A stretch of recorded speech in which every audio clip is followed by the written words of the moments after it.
una zona de hielo con la protección única de la vista de sus vigías.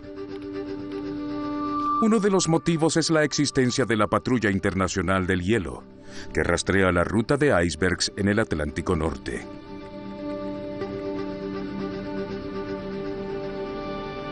La Patrulla Internacional del Hielo se organizó como consecuencia directa del desastre. El oceanógrafo Don Murphy es el científico en jefe de la institución. Don, me interesa saber de dónde vienen los icebergs y cuánto tiempo les toma llegar hasta ahí. Los icebergs en el occidente del Atlántico Norte, los que ingresan a las rutas de navegación, vienen principalmente de la costa occidental de Groenlandia.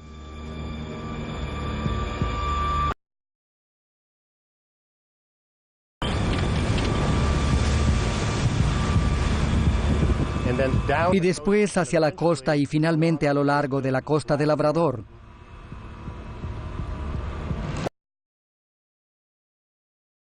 De navegación y a la zona donde se convierten en un peligro enorme para los marineros del Atlántico Norte.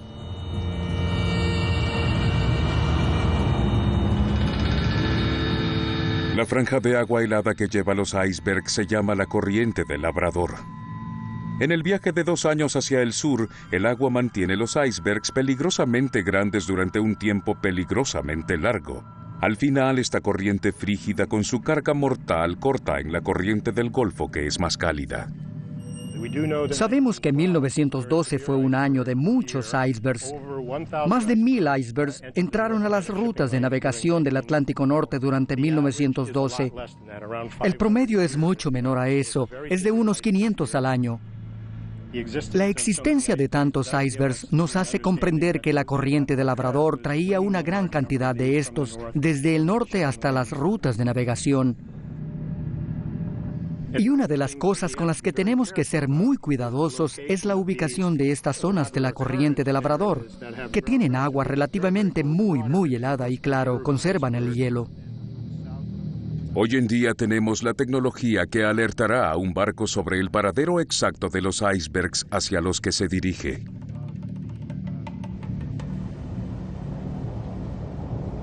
...14 de abril de 1912, 10 p.m.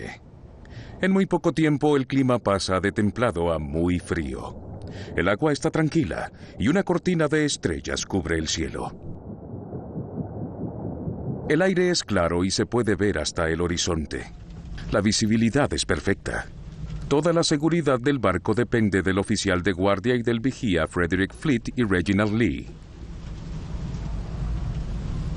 Otra cosa a la que se culpa por el desastre del Titanic es que los vigías no tenían binoculares. Y es cierto que el puesto de vigías debía tener binoculares, pero no los tenían para este viaje.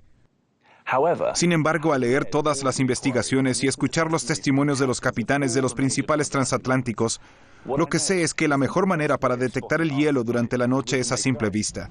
Y lo último que los oficiales del Titanic querían era que los vigías se pusieran a jugar con los binoculares. El Titanic y otros barcos de White Star Line se enorgullecían de tener un equipo de vigías muy dedicado. Con muy buena visibilidad deberían detectar a simple vista un iceberg en el horizonte. Eso significa al menos 20 minutos de advertencia. Si hay algo por ahí, el capitán lo sabría a tiempo. Lo que querían era 3 sonidos rápidos de las campanas, lo que significaba que había un objeto al frente. Para algunos de los pasajeros del Titanic, los bares y los restaurantes ofrecían entretenimiento hasta ya entrada la noche. Para otros, como el maestro de escuela Lawrence Beasley, es hora de descansar. Él está en su cabina, en la cubierta D. El silencio de la noche era interrumpido por los sonidos sordos de camareros platicando y moviéndose por los corredores que me llegaban a través de los ventiladores. Casi todos los pasajeros estaban en sus cabinas, algunos dormidos en las camas, otros desvistiéndose y otros que acababan de bajar del salón para fumar y continuaban discutiendo varias cosas. En el puente, los motores del Titanic van a toda velocidad hacia adelante. Ahora viajan a más de 22 nudos, casi a toda velocidad. Una de las explicaciones más comunes que la gente da como la causa del desastre del Titanic es que iba demasiado rápido. Y sin embargo, cuando se ve la evidencia, lo que uno encuentra es que capitán tras capitán testifican que experimentaban que ir a toda velocidad en aguas en las que no había hielo era completamente seguro. Otra versión dice que el capitán Smith estaba ebrio mientras estaba de turno, pero su política estricta era la de nunca tomar mientras estuviera en el mar. Es uno de los mejores capitanes y al que se le otorgó la responsabilidad del barco más grande de todos. Su fama es tal que se le conocía como el capitán de los millonarios y todo lo hace de acuerdo a los procedimientos. El clima de esa noche era completamente claro, así que el capitán Smith hacía lo único que todos los demás capitanes habrían hecho, mantenerse atento. Eran mucho más cuidadosos debido a las advertencias de otros barcos. Esta noche, un barco a vapor mucho más pequeño, de 137 metros, el Californian, pasó por 3 icebergs bastante grandes y envió una advertencia a todos los barcos. El Titanic da el mensaje por recibido.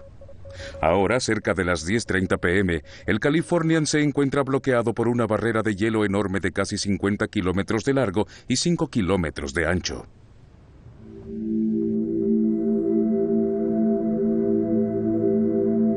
Stanley Lord es el capitán del Californian. Es uno de los capitanes más jóvenes y prometedores del Atlántico Norte. Poco a poco, después de hielo, ve que se acerca un barco. Buenas noches, oficial. Buenas noches, señor. Cuando salí del puente a las 10:30, le indiqué al oficial que me pareció ver que se acercaba una luz, y era una noche muy peculiar. Cometimos errores con las estrellas en toda la ruta, pensábamos que eran señales. Parecía que no lleva señales. No podíamos distinguir dónde acababa el cielo y dónde comenzaba el agua. Ustedes saben, era una tranquilidad total. Él me dijo que pensaba que era una estrella, y yo ya no dije nada.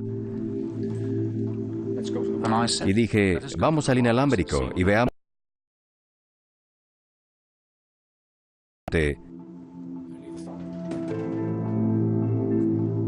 ¿Se ha enterado si hay algo cerca?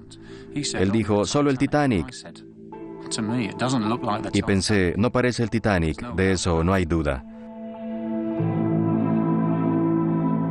Lord está convencido que lo que ve es un barco de vapor pequeño y está seguro que, a diferencia del Titanic, no tiene radio.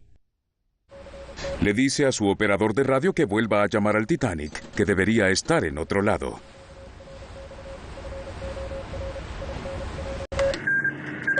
En el cuarto de radio del Titanic, el operador está bajo presión. Un barco acaba de llegar lo suficientemente cerca de los Estados Unidos para comenzar a enviar telegramas directamente a tierra, y hay un atraso enorme en el envío de mensajes. Para poder escuchar la señal distante, Jack Phillips le dio todo el volumen a sus auriculares.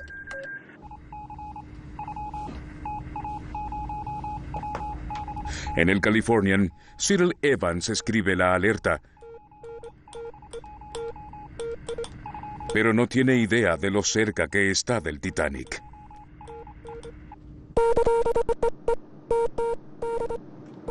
Los oídos le suenan. Phillips no tiene paciencia para soportar interrupciones.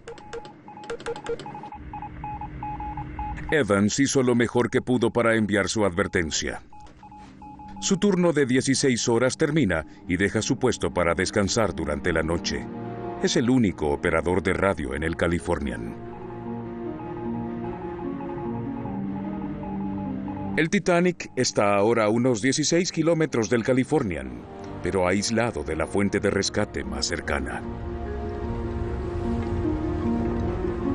Son las 11:30 p.m.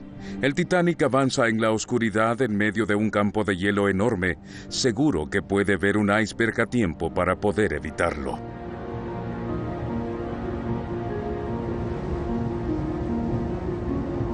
Pero tan solo 10 minutos después, se le acaba la suerte. ¡Hielo adelante! ¡Hielo adelante! El iceberg no está a 20 minutos de distancia. Lo detectan cuando está casi sobre ellos. Algo salió terriblemente mal.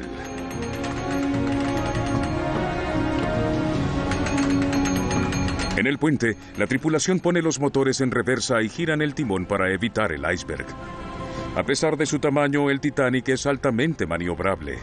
En lugar de ir a dar directo al iceberg, logra comenzar a girar para evitarlo.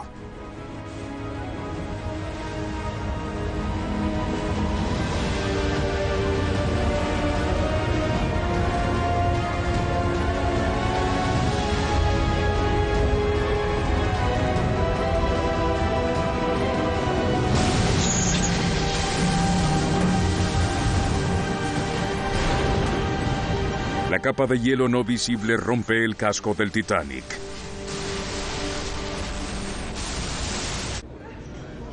El Titanic es tan grande que muchos pasajeros no tienen ni idea de qué es lo que sucede.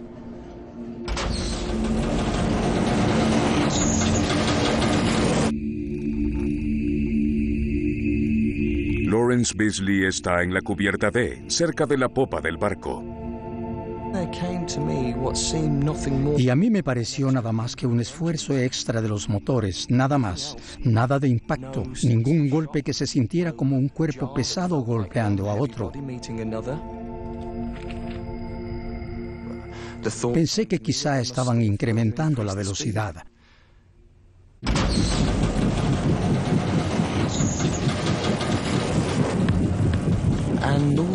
Y todo ese tiempo un iceberg le hacía un corte al Titanic y el agua entraba, y aún así no había evidencia que indicara que teníamos un desastre de tal magnitud.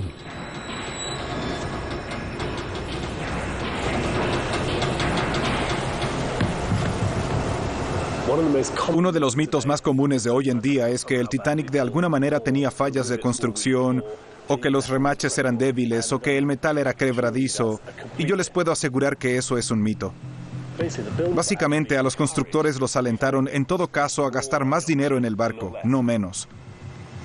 El daño que causó el iceberg al Titanic era igual a 276.510.000 metros kilogramos por segundo, y eso es como una explosión. Básicamente, incluso un buque de guerra se hundiría con un impacto así.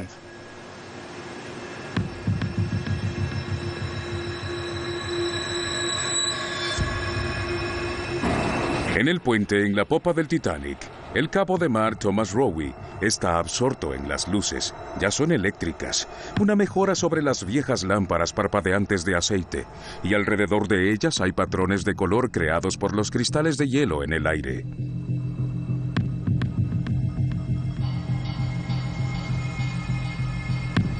Di un vistazo hacia adelante. Un velero, las velas puestas, parecía pasar por estribor. Luego me di cuenta que era un iceberg que se elevaba quizá unos 30 metros sobre el agua. Al siguiente momento ya no estaba. Dio un giro hacia popa. Desapareció a la deriva en la oscuridad.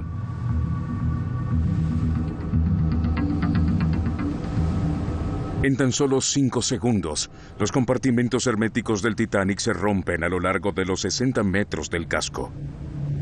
El barco, que aparentemente nunca se podría hundir, está mortalmente herido.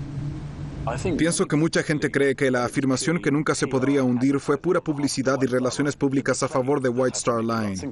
Pero en realidad lo que obtenemos después de leer toda la evidencia es que Thomas Andrews, el constructor, realmente creía que no se podría hundir, e incluso el capitán Smith ese domingo por la noche les explicaba a sus invitados a cenar en el Titanic que podrían cortar al barco transversalmente en 3 piezas y cada una flotaría. El Titanic se construyó con 16 compartimentos herméticos. El peor accidente que los diseñadores pudieron imaginar fue un choque con otro barco que inundaría 2 de esos 16 compartimentos. Incluso si los 4 primeros se inundaran, el barco se mantendría a flote.